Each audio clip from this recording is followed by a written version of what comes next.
Hello, everyone. I'm Lisa Anderson, the Project Director for eClinical in the Department of Quality Measurement at the Joint Commission. I would like to thank you for joining us for our Pioneers in Quality 2018-2019 Expert Series. Today we will be focusing on the PC-01 and PC-05 eCQMs.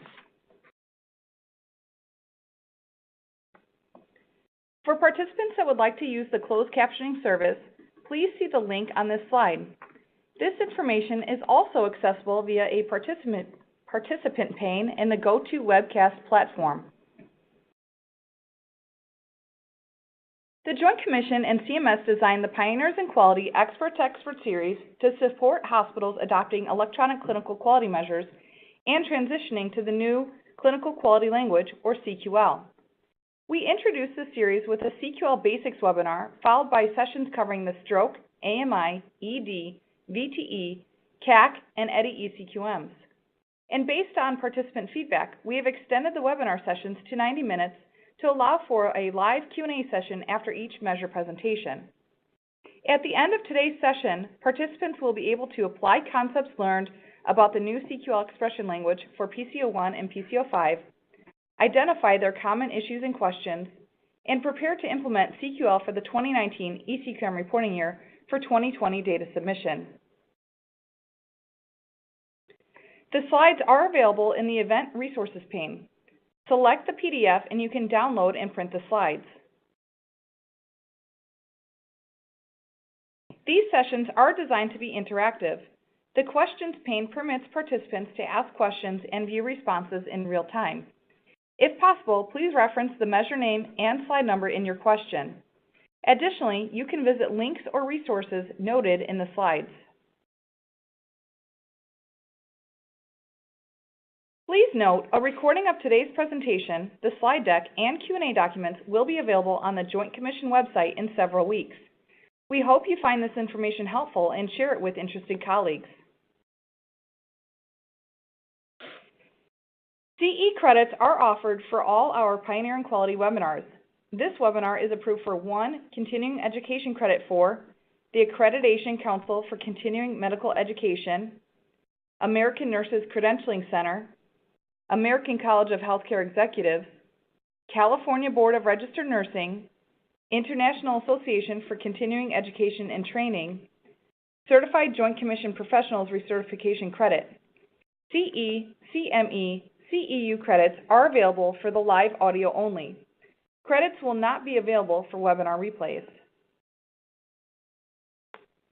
To claim credit, you must have individually registered for the webinar, listen to the live webinar in its entirety. Only those listening live are eligible to receive credit. Completed a post-program evaluation. The program survey link will be sent to participants' emails after the webinar. Printable certificates will be emailed to those eligible 2 weeks after the session. All participant CE certificates will be sent at the same time. If you are listening with colleagues and did not use your own link or phone line to join, you can still obtain CE credit if you meet these 3 criteria. An automated email after this session will provide information on how to access the survey. For more information on the Joint Commission's continuing education policies, please visit the link provided at the bottom of this slide. The following staff and speakers have disclosed that neither they nor their spouses or partners have any financial arrangements or affiliations with corporate organizations that either provide educational grants to this program or may be referenced in this activity. Lisa Anderson, MSN, RN-BC, Project Director, eClinical, Department of Quality Measurement. Susan Yendro, MSN, RN, Project Director, Department of Quality Measurement. Mia Navarra, MSN, RN, Associate Project Director, eClinical, Department of Quality Measurement. Inyenyen Hu, MS, Associate Project Director, eClinical, Department of Quality Measurement. I am now going to turn it over to Susan and Mia to begin their presentation. Take it away, ladies. Thanks, Lisa. This is Susan Yendro. As Lisa said, I'm one of the project directors here at the Joint Commission. And the first measure that we're going to talk about is PC-01, Elective Delivery. This measure is designed to identify patients with elective vaginal or cesarean deliveries at greater than or equal to 37 and less than 39 weeks of completed gestation. The American College of Obstetrics and Gynecology and the American Academy of Pediatrics have had a long-standing standard requiring 39 weeks gestation completed prior to doing an elective delivery. This had become common practice to deliver early without a medical indication, and this was done mostly for convenience for either the provider or the mother. However, it resulted in significant short-term neonatal morbidity and higher neonatal intensive care unit admission rates. It also resulted in more cesarean births and longer lengths of stays for mothers. However, recently studies have shown support for successful reduction of early elective deliveries in many hospitals. In fact, the national rates for the chart abstractive measure, which were started to be collected in 2019 or 2010, showed that nearly 14% of patients were delivered early, and that has reduced recently to less than 2%. With that, we also want to acknowledge that hospitals need to remain vigilant with this measure. And now I'll turn it over to Mia to continue the presentation. Thanks, Susan. And good morning, everyone. So CQL is the new clinical quality language used to create the measure specifications. And so the goal today isn't to teach you how to write CQL, but to help familiarize you with the CQL terminologies to help you read and understand the logic to better support your organizations. And so if you've been following the series, then you'll know we will be technical in nature. But again, with CQL, it's important to understand how the technical language impacts the clinical intent of a measure.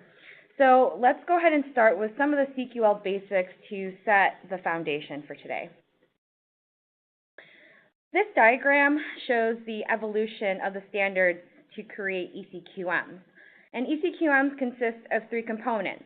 First, we have the metadata, which uses the health quality measure format, or the HQMF, as the basic electronic specification for the measure. And the second is the data model. And we use the quality data model, or QDM for short, which defines the relationships between patients and clinical concepts in a standardized way. And lastly, we have the logic. So as of January 1st, 2019, we made the transition from QDM to CQL, and that transition has been a big undertaking, but it does have its benefits. So from a technical standpoint, CQL simplifies the logic, making it easier for the system to compute. But more importantly, from a clinical perspective, CQL allows for more flexibility in the logic with better timing precision, so that the logic can be better aligned with the clinical intent of a measure. This is a screenshot of a human readable, and for those that are new to eCQMs, a human readable is a file format of the measure specifications that a person can read versus a computer. And the first thing I want to point out is if you look under the initial population, it only refers to a single line. TJC.encounter with principal diagnosis and age. So this is a major difference from the QDM version, where in QDM there were lines and lines of logic. Here with CQL, the logic is simplified into what we call definitions. And then we title these definitions using more natural language to capture the meaning of the logic it represents. The second thing I want to note are the definitions and functions sections. These are bracketed together and named as building blocks, which I'll talk about a bit more here on the next slide. But collectively, these are all the definitions used to build the population criteria here at the top of the page. So to give you a better understanding of the CQL structure and a CQL definition, this diagram depicts a visual representation of a very simple construct for the initial population. So if you imagine with me for a moment that you have a set of Legos, and if you've never played with them before, you're given a set of directions which instruct you on how to connect several blocks together in order to build a structure. Well, we can take that same concept into CQL, where we have the clinical specifications as directions to build these definitions. And these definitions then are like Legos, or building blocks, where we use one definition to build upon another until you have a completed structure. So looking here at the diagram, the definition we're building is the initial population, which we define as C. Now remember, each block represents a definition, and each definition has a name and logic to represent a population parameter. So in block A, this is looking for a specific encounter type. For example, an inpatient or an ED encounter. You'll also want to note that A, being the largest block, is to represent the largest patient population. So the idea is, as we start building the population criteria, we want to start narrowing down the patient population. So now in block B, rather than repeating the encounter logic again, we can simply pull in definition A into the logic and then add the next criteria we're looking for. So in this case, we're looking for a diagnosis. And this is how we connect the definitions together, by nesting one into the other. So then definition B now includes the encounter type and the diagnosis. So to complete the structure, we need an age block. So if we follow the same pattern where we connect B with age to create C. So hopefully this shows how we build off a definition so that each successive definition helps to further constrain the logic. So now here in C, we have all the criteria we've defined: the encounter type, the diagnosis, and the age of the patient. And that's how C becomes the initial population.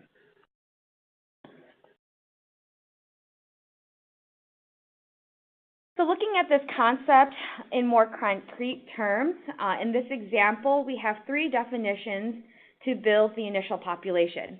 So starting with TJC non-elective inpatient encounter, it's looking for an inpatient encounter.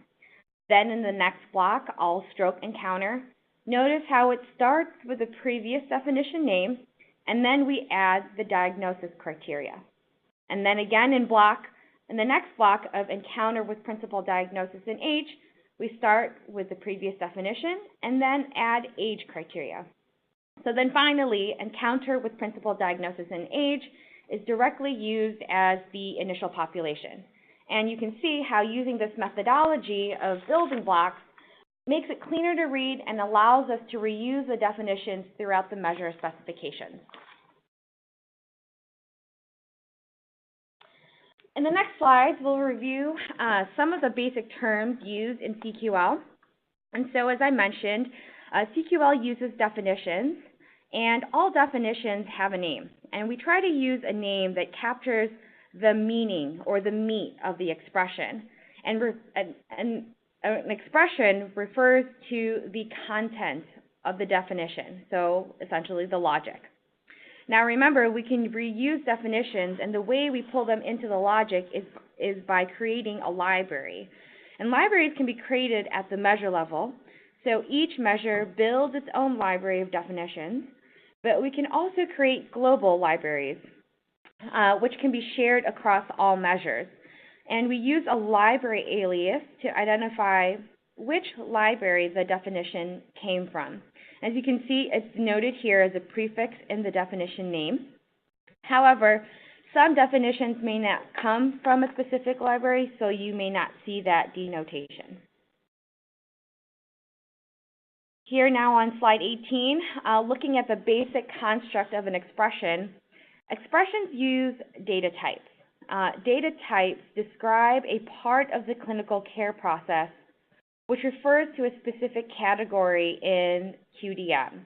So for instance, the encounter performed data type is in the encounter category. A medication administered data type belongs to the medication category.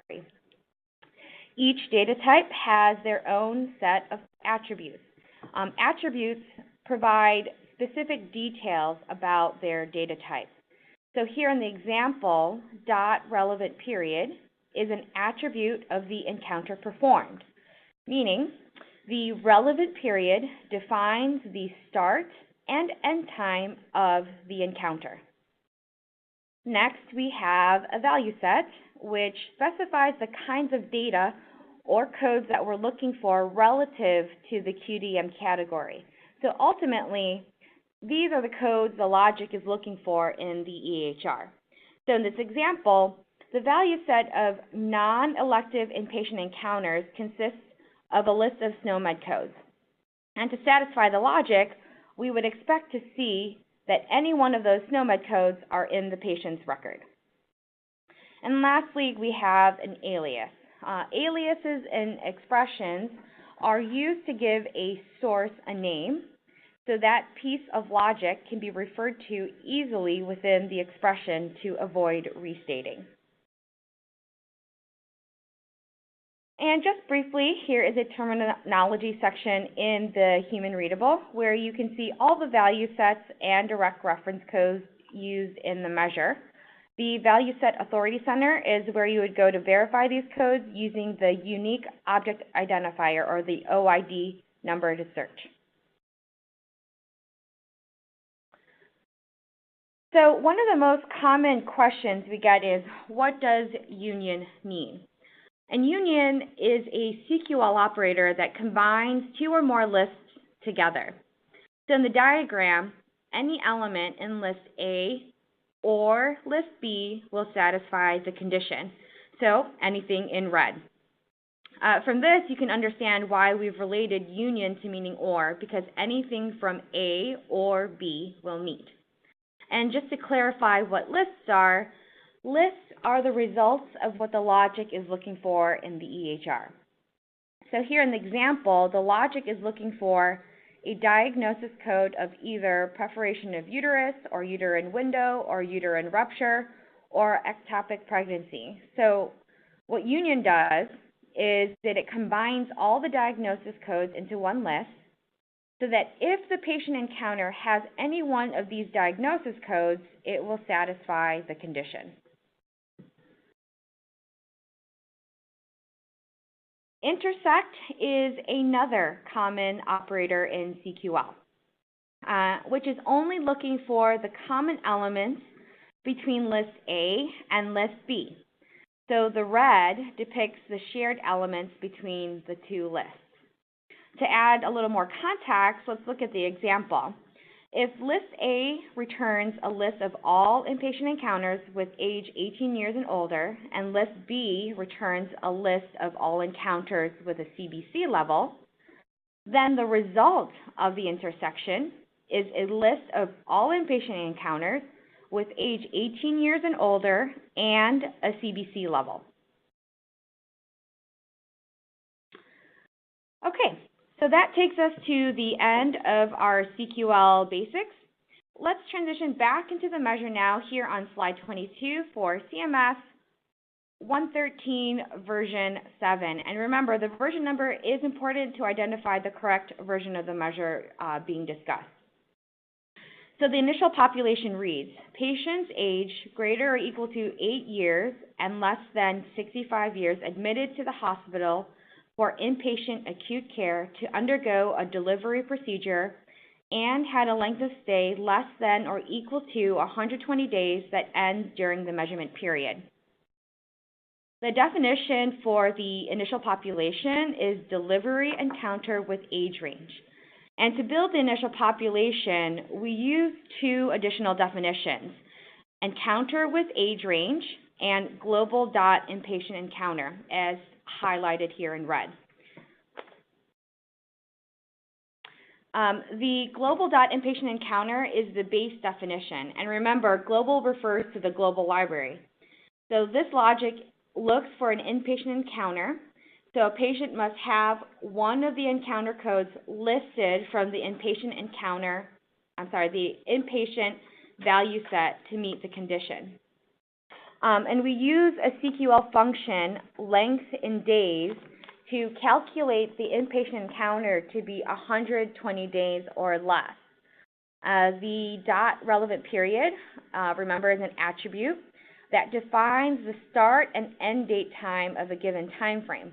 So the logic is saying that the relevant period for the inpatient encounter needs to be 120 days or less and must also end during the measurement period. And in the next definition, encounter with age range, we pull the global .inpatient encounter and alias it as encounter inpatient to refer to it easily throughout the expression. And we use the function called calendar age in years at to calculate the patient's age at the time of the start of the encounter. So in other words, the patient needs to be 8 or older and less than 65 by the start of the admission. Moving up to the delivery encounter with age range, we use the procedure performed data type to look for a procedure code within the delivery procedure's value set to determine if a delivery was performed. And we use the attribute relevant period to look for the delivery procedure that starts during the encounter. So then within this final definition, we're looking for encounters that satisfy the age criteria with a delivery procedure to qualify for the initial population. And the initial population is the pool of encounters that we draw from as we move through the measure algorithm.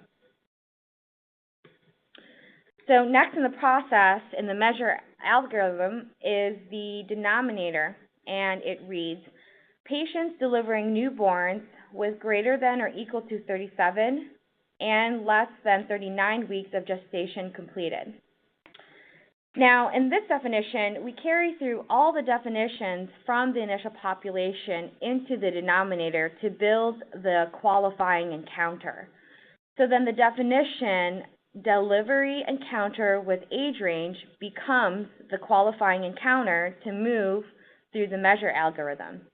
And we give it the alias qualifying encounter, again for the ease of reference throughout the expression.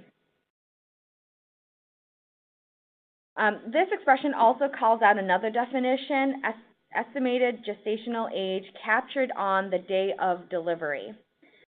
And starting with the base definition, gestational age near term, we use the assessment performed data type to look for a code from the estimated gestational age at delivery value set to determine if an assessment for gestational age was completed. The dot result is an attribute of the assessment performed data type, which defines the gestational age to be greater than or equal to 37 weeks and less than 39 weeks. So moving up to the estimated gestational age captured on the day of delivery definition, we use the assessment performed data type with the time delivery value set to look for the time of delivery.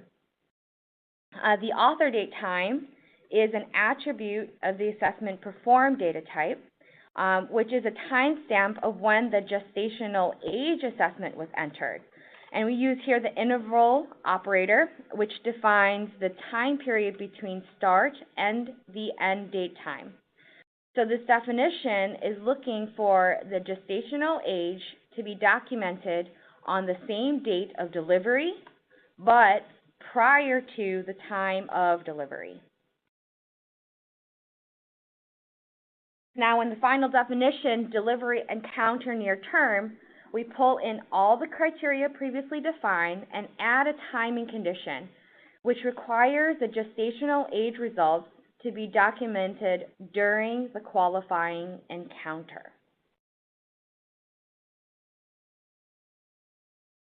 Okay, now in slide 34, and moving into the next measure process, the denominator exclusion reads, patients with conditions possibly justifying elective delivery prior to 39 weeks gestation.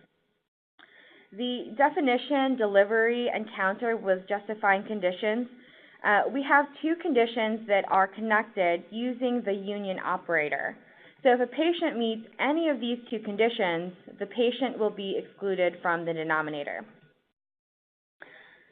In the first condition, we pull in the qualifying encounter and use the diagnosis data type to determine if a patient has a diagnosis code in the conditions possibly justifying elective delivery prior to 39 weeks gestation value set. And the attribute prevalence period is a time period between diagnosis onset and abatement, or end time. So we're looking for the diagnosis prevalence period that overlaps the delivery encounter.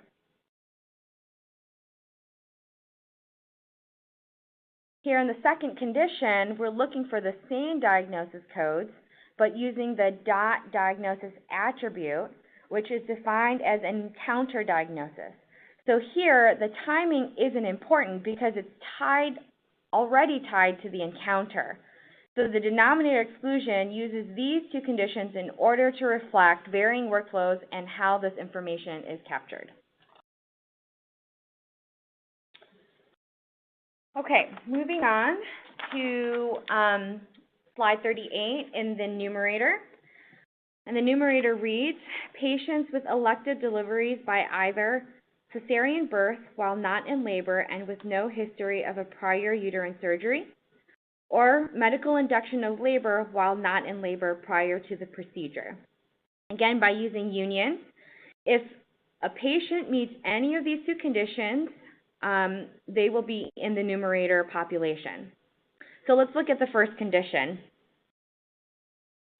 And I want to point out that this definition has three conditions broken into three expressions using with and without. In the first condition, we start with the base definition, is in labor, which is looking for a labor assessment performed.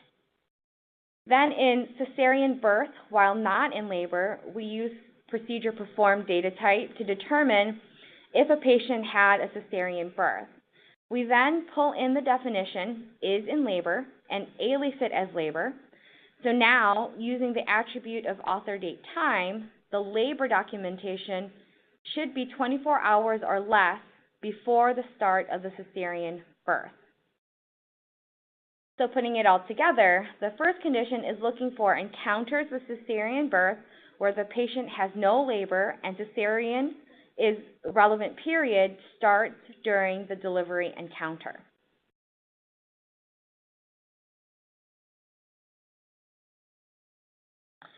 The second condition is without history of uterine surgery procedure. Again, union combines all these surgical procedures highlighted into one list, so that if any of these procedure codes are captured in the EHR, they will satisfy the condition.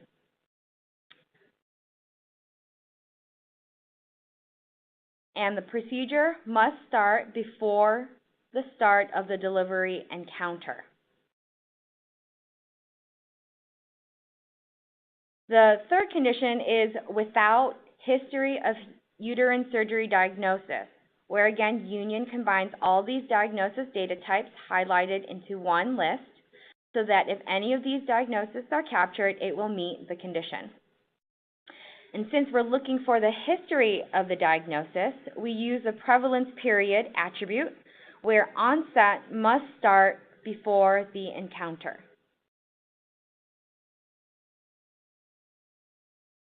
So in summary, the first numerator condition is looking for an encounter with a cesarean birth where a patient has no labor or history of uterine surgeries. And the second numerator condition is medical induction while not in labor. Again, we have the union operator, so the either condition will, for the medication administered or the procedure performed, will satisfy the logic. So let's start with medical induction medication administered while not in labor. First, this definition uses a from, where, and return query structure. This structure is used for a multi-source query. So what that means is that there are multiple sources and relationships that need to be correlated in the logic. So in this logic, we have to correlate three sources: the qualifying encounter, the induction medication, and the labor. The definition, medical induction medication, is looking for a medication administered is in either oxytocin or dinoprostone value set. And we have two timing relationships to consider. The first is looking for the labor to be documented during the delivery encounter.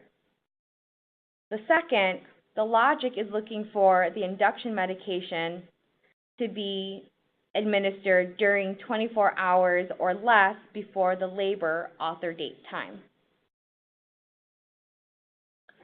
Now on slide 53, we move into the second condition in medical induction while not in labor, which is about the procedure performed.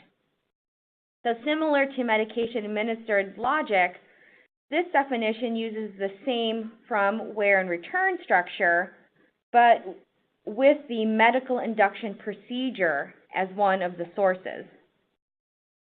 And this definition is looking for a procedure performed in either artificial rupture of membranes or medical induction of labor.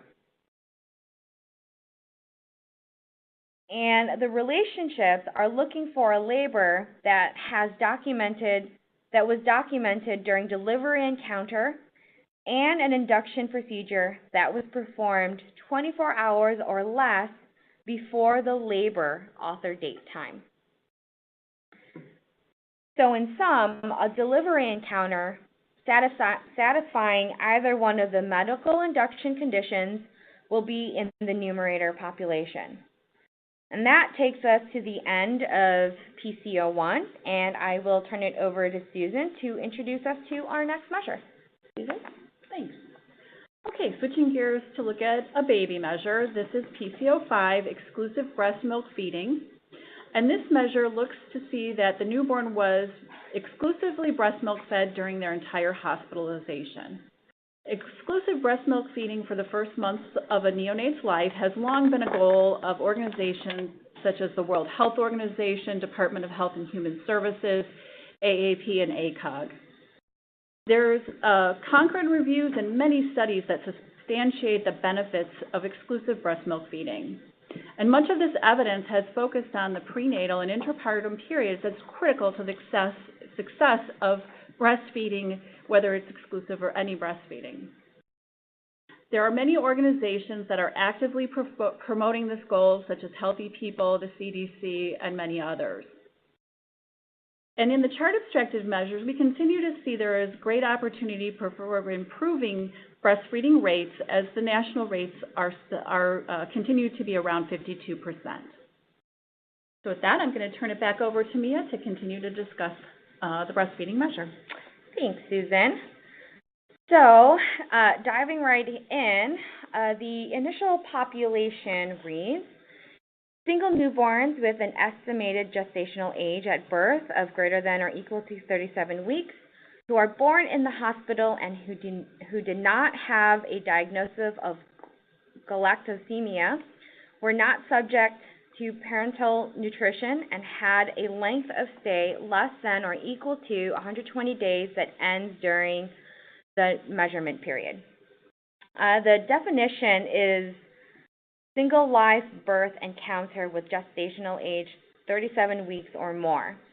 And to build the initial population, we use three definitions: single live birth encounter with galactosemia and parenteral nutrition, single live birth encounter, and global inpatient encounter. Again, we use the global inpatient encounter, which is looking for the inpatient encounter to be 120 days or less and must also end during the measurement period.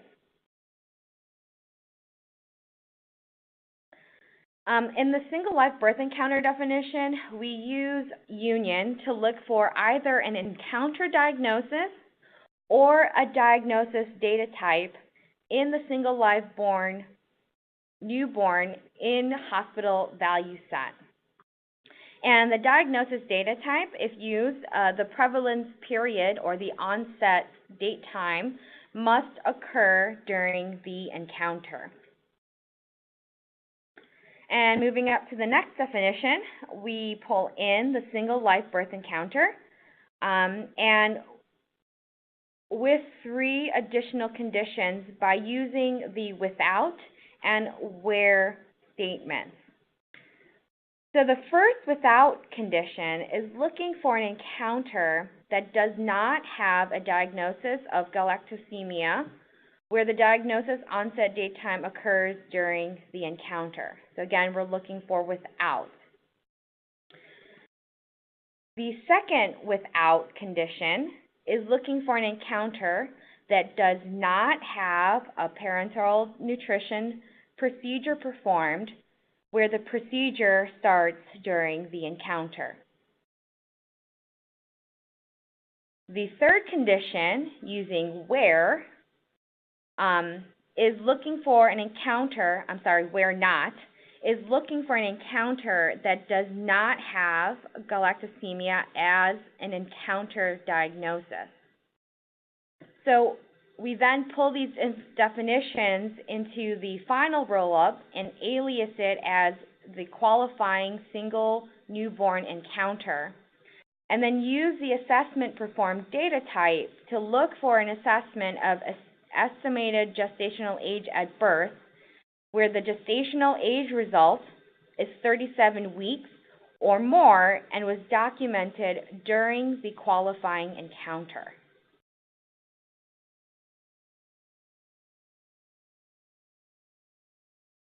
Moving on to the denominator here on slide 65, it reads initial population. And we use the initial population definition because the denominator does not change from the initial population. So we can simply call in initial population as the definition itself, which we've defined here in the yellow box. So then the definition, single live birth encounter with gestational age 37 weeks or more, becomes a qualifying encounter to continue moving through the measure algorithm. Now moving to the denominator exclusions, it reads, newborns who were admitted to the neonatal intensive care unit, the NICU, who were transferred to an acute care facility or who expired during the hospitalization. The definition is newborn to NICU or discharged to acute care facility or expired. And we begin with the qualifying encounter and use the attributes .facility locations and .code to identify a neonatal intensive care unit. We also use the attribute of discharge disposition to identify an expired patient or discharged to an acute care facility. So putting it together, if a newborn is in the NICU or expired or discharged to acute care facility, they will be excluded from the denominator. Now on slide 69, we move into the numerator, and it reads, newborns who were fed breast milk only since birth. The definition is newborn fed breast milk only since birth. Again, we have our qualifying encounter with 2 additional conditions using with and the without statement.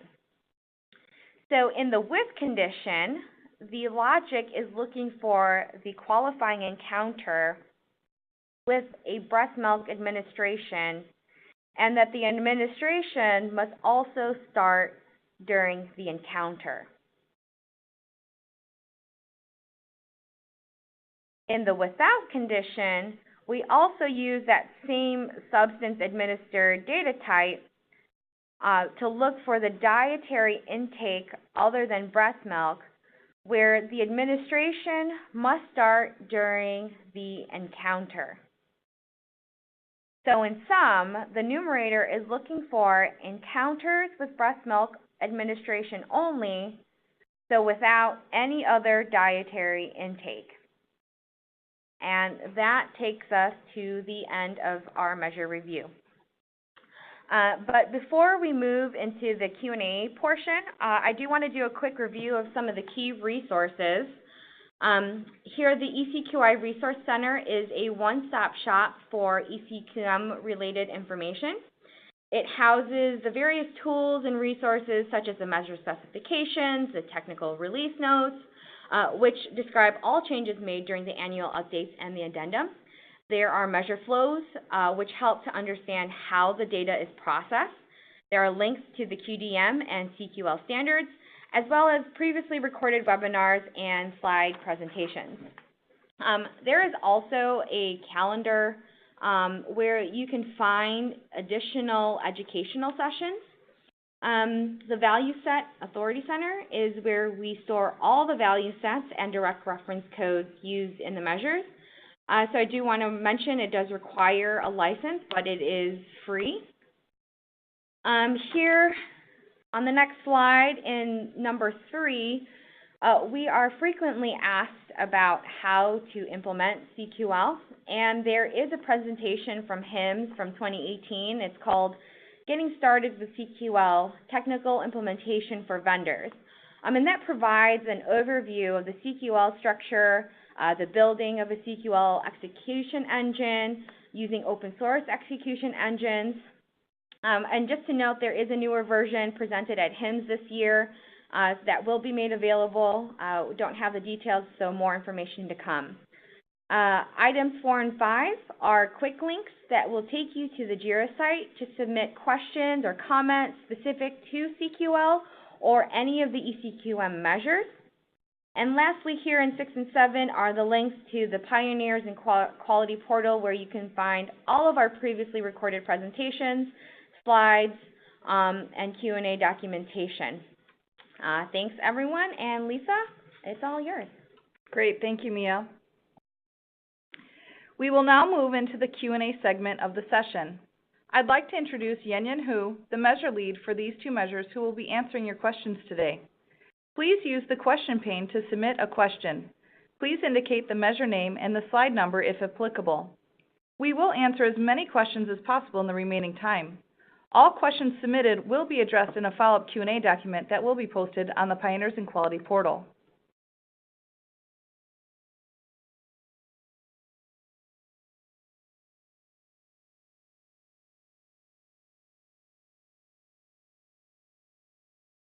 Give me 1 minute to pull my window back up.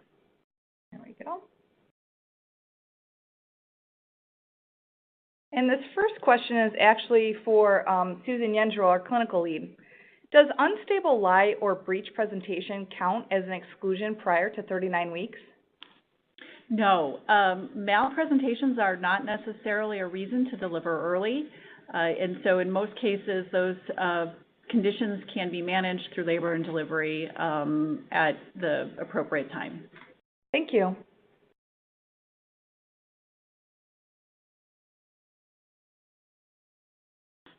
Our next question comes from Margaret O'Brien at Shore Medical Center. What will the definition of NICU be? Is it the state designation? We have a special care nursery, not state certified as a NICU. However, providers tend to document NICU anyway.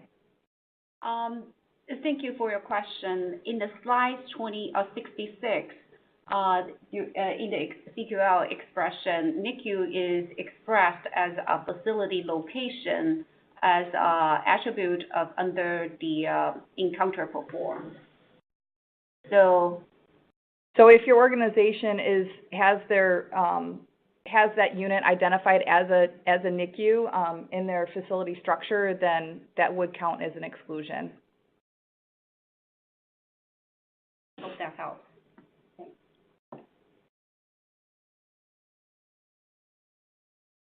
This next question comes from Elizabeth Shewitt from Northwest Community Healthcare. Is there a definition for labor? Must there be cervical changes? I'm going to send that one over to Susan Yendrell to answer. So there must be documentation of labor in order for the patient to be considered to be in labor. And so whether there are cervical changes or not, there needs to be a documentation that shows regular contractions. Thank you. This next question comes from Charmaine Selda at El Camino Hospital. In PC-01, if labor precedes C-section, then case does not meet the numerator? It depends on the C-section. Yes, overall, the answer is absolutely yes. The case will not meet the numerator. Right. So if the patient is in labor prior to the procedure, then the case is excluded. Thank you. Our next question comes from Anna Meyer at NCH Healthcare System. On slide 35, Mia, can we go back to slide 35, please? Sure. Where can we find the most updated version of the diagnoses in conditions possibly justifying elective delivery prior to 39 weeks gestation? And just give us a second, we'll go back to that slide so we can all see.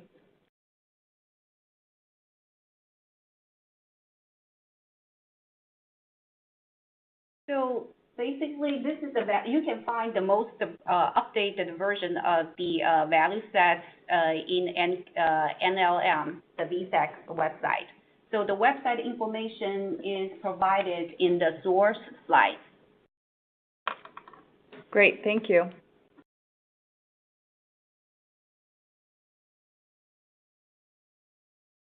This next question is from Lindsay Starkey at Lexington Medical Center. For PC-01, we often have patients with a thin uterine segment, but doctors only document within their progress notes in the office. If they don't add the diagnosis code prior to admission encounter, even though it's a true diagnosis, it would exclude the patient, but our reports are not able to count this. Why can't we add this after the delivery encounter, even if it's true to exclude this patient? So, so clinically, a thin uterine segment would be considered a prior uterine surgery or a prior uterine diagnosis.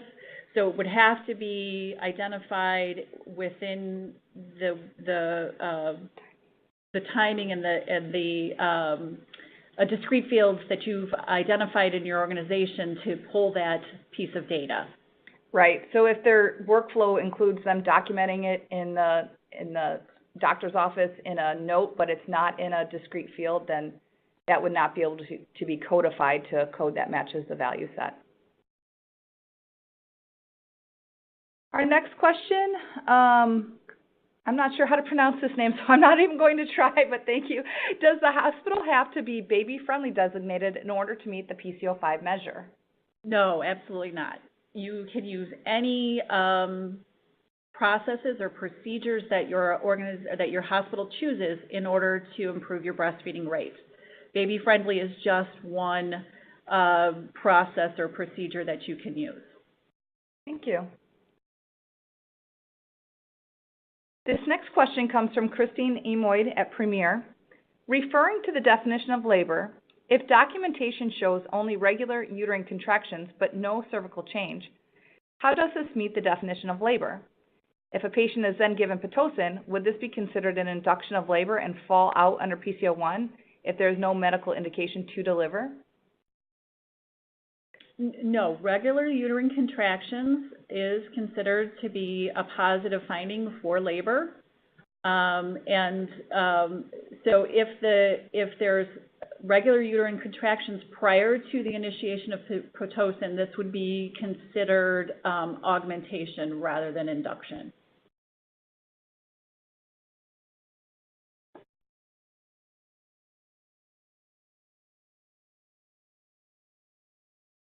All right, our queue is currently empty. We'll give about another minute or so if people want to ask some more questions. This presentation was a lot shorter than some of our previous ones just due to the not as much content or complexity to the measures.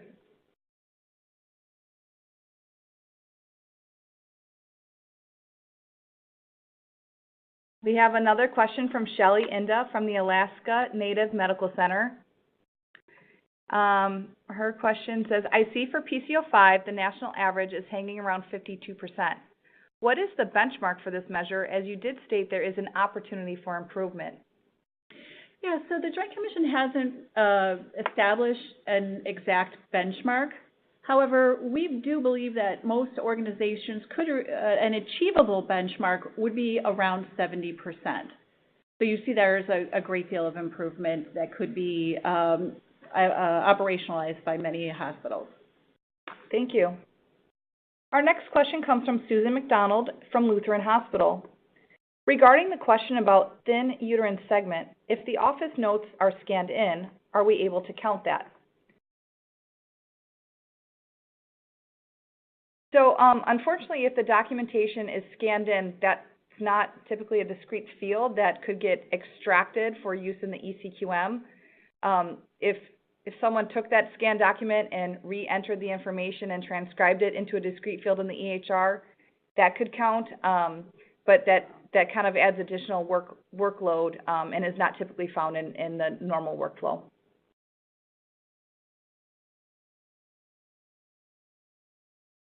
Okay. This next question comes from Irene from Uniontown Hospital. Will the questions and answers be on the slide deck also? So after we finish the presentation today, all the questions and answers will be transcribed into a separate document that is loaded on the Pioneers in Quality portal, along with the slide deck and the recording once that is made available. And we'll be able to, in one of the future slides, we have the URL to that site. And we just have a comment from Dawn Atley-Carter from Wellstar saying it's important to note that we are dealing with what can be captured in discrete data fields. Providers must work with EMR vendors to ensure their documentation can be captured. So thank you, Dawn, for that comment. You're right on that.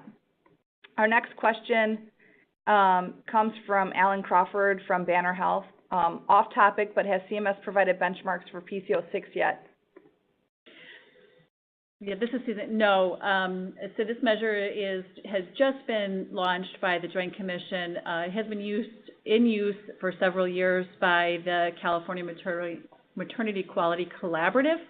And you can look at their website for more information on what's been happening in California and regarding benchmarks. Thank you, Susan. This next question is from Wanda Rogers from Memorial Hermann Healthcare System. Is there a plan to align measure definition of labor for PC-01 with the Acog and A1 definition of labor? So this is Susan. So definition of labor is, we definitely look to align with the national organizations such as Acog and A1. If there's something specific that you're looking for that you don't see there, please do forward that to us. Thank you.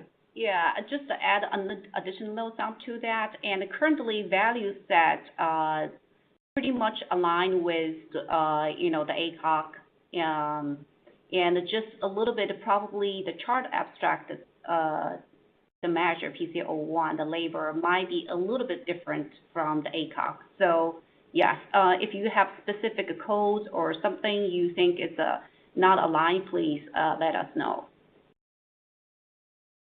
This next question comes from Erin Leha from VCU Health. More general question, any indications on CMS keeping PC-01 beyond 2020 and not retiring the measure? Will TJC keep this measure as an eCQM beyond 2020? Thank you very much for your question. So in the final rule from CMS, they did indicate that they are removing the PC-01 eCQM from the 2020 reporting period. However, the Joint Commission is pursuing keeping that as a measure in our own portfolio, and more details will come on that about midsummer.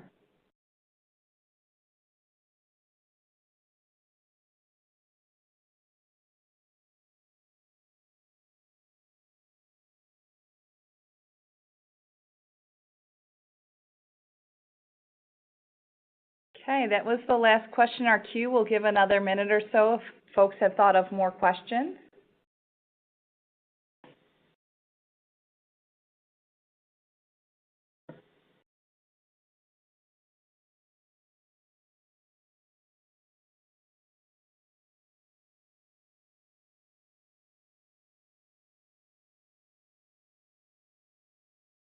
Okay.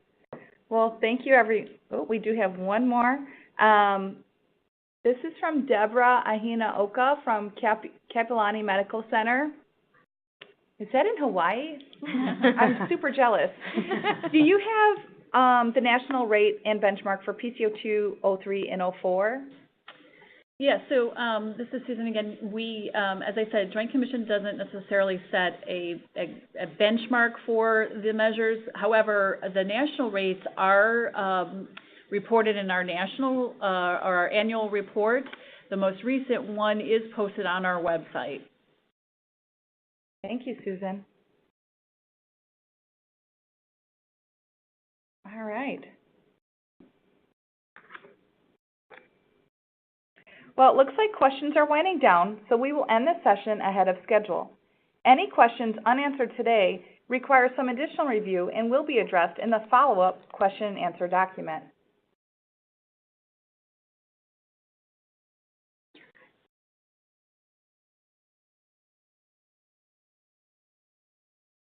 A few closing remarks before we end the session.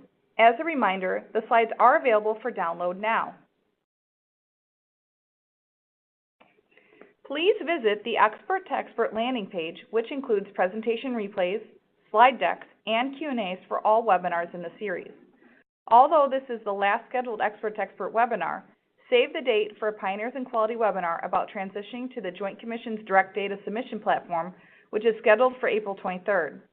Registration will soon be available for that session.